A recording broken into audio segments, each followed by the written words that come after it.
আসসালামু আলাইকুম, it's me Mohammad Raihan হক সরকার। আমি আজকে ছোট বাচ্চাদের আমি টেন্স শেখাতে চাই, যেটা আমি মুরসালিন চাচুর কাছ থেকে শিখেছি। টেন্স অর্থ হলো ক্রিয়ার কাল।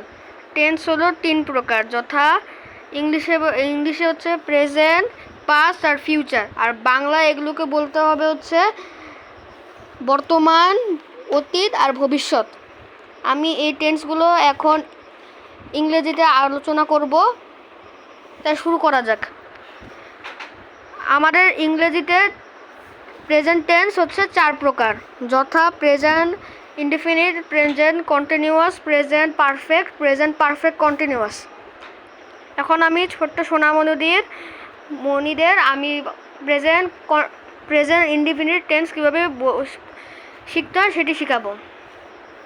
প্রেজেন্ট ইনডেফিনিট টেন্স হলো এমন এক ধরনের টেন্স যেটা সাধারণতই ঘটে থাকে। যেমন আমি যদি বলি আই ইট রাইস, কারণ তোমরা তো সবসময় ভাত খেয়ে থাকো, এটা একটি নর্মাল ঘটনা, তাই এটি প্রেজেন্ট ইনডেফিনিট টেন্স হচ্ছে। আর তুমি যদি বলো আই অ্যাম ইটিং রাইস, তাহলে এটা প্রেজেন্ট কন্টিনিউয়াস টেন্স হবে, কারণ কন্টিনিউয়াস মানে ঘটা, কারণ এখানে লেখা আছে প্রেজেন্ট মানে বর্তমান, আর বর্তমানে সেই কাজটি ঘটছে, তার মানে এটা হবে present continuous tense. Present perfect tense হলো এমন এক ধরনের টেন্স যেটা কাজটি হয়ে গেছে কিন্তু এর ফল এখনও বর্তমান রয়েছে।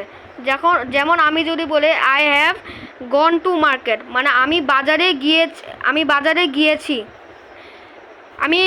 আমি যদি এখন বলি আমি ভাত খেয়েছি, তা তুমি কি বলতে পারবা আমি ভাত খেয়ে এখন অনেক কাজ করতে পারি, যেমন আমি ভাত খেয়ে ঘুমাতে পারি, পড়তে বসতে পারি, টিভি দেখতে পারি। এখন আমি ভাত খেলাম, তাহলে এটা প্রেজেন্ট ইনডেফিনিট টেন্স হবে। আর আমি যদি বলি আমি ভাত খেয়েছি, এরপর তো আমি পানিও খেতে পারি, টিভিও দেখতে পারি, অনেক কিছু করতে পারি, এই কারণে এটি প্রেজেন্ট পারফেক্ট টেন্স হলো। আর প্রেজেন্ট পারফেক্ট কন্টিনিউয়াস টেন্স হলো এমন এক ধরনের টেন্স যেটার শেষে যে পারফেক্টের মতোই, কিন্তু ওইটার শেষে কন্টিনিউয়াসের মতো আইএনজি যোগ হবে। যেমন আই হ্যাভ, মানে সেটি হচ্ছে সেটা পরে সিন্স বা ফর থাকবে।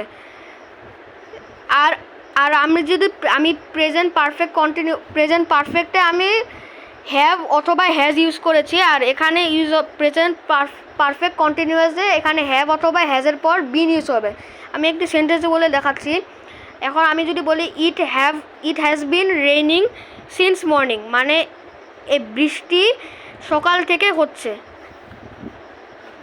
আমি আবার রিপিট করছি ছোট্ট সোনামণিদের জন্য, প্রেজেন্ট ইনডেফিনিট টেন্স হচ্ছে যেটা সাধারণতই ঘটে, রেগুলারই ঘটে, অথবা এটা চিরন্তন সত্যি। আর প্রেজেন্ট কন্টিনিউয়াস টেন্সের একটি সোজা উপায় হলো ভার্ব মানে কোনো কিছু কাজ করা। মনে করো আই ইট রাইস, আর এখানে যদি ইট হচ্ছে ভার্ব, ইটের পরে যদি আইএনজি থাকে তাহলে এটা প্রেজেন্ট কন্টিনিউয়াস টেন্স হয়ে যাবে। পারফেক্ট চেনার সহজ উপায় হলো বাক্যের সাবজেক্টের পরে একটা হ্যাভ থাকবে। তা আমি বলবো আই হ্যাভ ইটেন রাইস, আর হচ্ছে ভার্বের শেষে পাস্ট পার্টিসিপল ফর্ম থাকবে। আর প্রেজেন্ট পারফেক্ট কন্টিনিউয়াস টেন্স হলো এমন এক ধরনের টেন্স যেটা শেষে হ্যাভ বিন অথবা হ্যাজ বিন, তারপর ভার্বের শেষে আইএনজি যোগ হবে। যেমন it has been raining since, আর লাস্টে কোনো সময় বা কাজের আগে সিন্স অথবা ফর থাকবে। ধন্যবাদ বন্ধুরা, পরের ক্লাসে দেখা হচ্ছে। দোয়া রইল। আসসালামু আলাইকুম।